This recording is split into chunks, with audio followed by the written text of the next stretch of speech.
you, it is my great privilege to make you aware of who the gentleman is sitting to my right.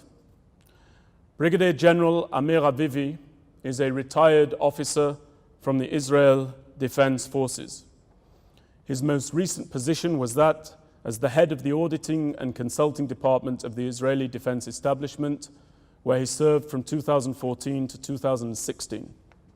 General Avivi has more than 30 years of military and national defense experience, concluding his service as the head of the auditing and consulting department of the Israel Defense Establishment, including the Israel Defense Forces, the Ministry of Defense, and the Israeli military industries.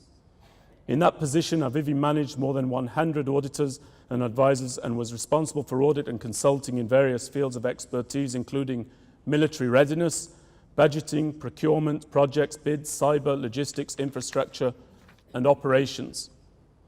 General Avivi fulfilled various command positions in the Corps of Engineers, leading thousands of soldiers in a dynamic combat environment.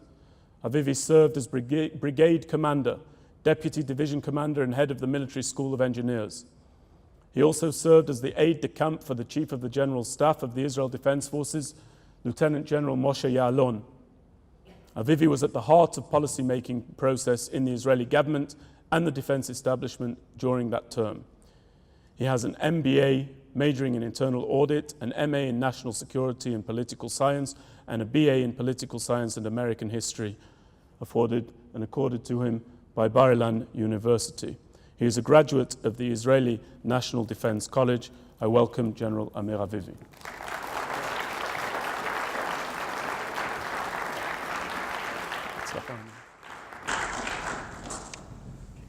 Thank you very much. Good evening. Thank you for hosting us. When I hear Benjamin, I always think that with this British accent, you always sound smart. I mean, anything you say is probably right. So my name is Amir. I was born in Jerusalem 49 years ago. My father's family has been living in Jerusalem for 15 generations. My mother's family survived the Holocaust and made Aliyah on the eve of Israel's independence in 1948. I spent most of my childhood living abroad in different countries due to my father's work as a senior diplomat in the Ministry of Foreign Affairs. My father served the country for 51 years. He was Israel's ambassador in Chile, in Colombia, and in Turkey. I was educated in international schools in Italy, Chile, Argentina, and even the Ivory Coast. I completed my education at an English school in Rome, where I had the honor of becoming a house captain. During those early years, I made friends from all over the world. I learned to think outside of the box. This is really the only way you can deal with so many moves and changes in language and culture. Although I see myself as a citizen of the world, I am also a proud Israeli and Jew who loves his country and people. Despite the fact that I became deeply engrossed during my youth in music, I used to play the piano and the clarinet and compose classical music.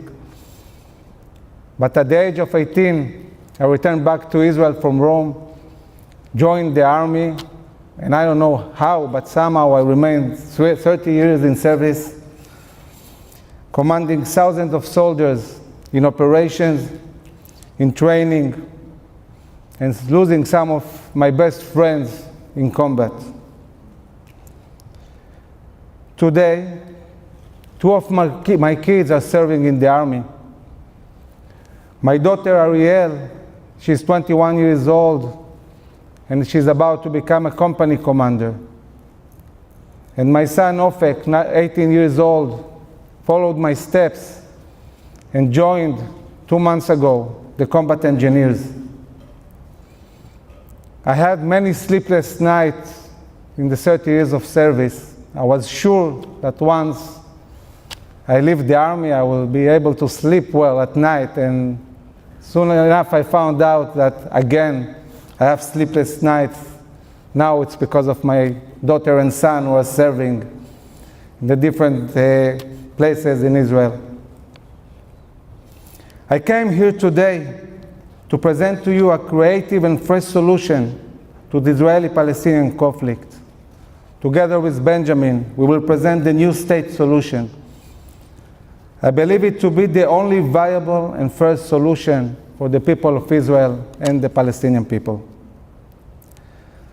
To give this solution a fair hearing, I would like to ask you to do the seemingly impossible, and just for a moment, put aside your preconceptions and worldviews, and turn to the basics, which is healthy common sense and open creative thinking. Thank you very much.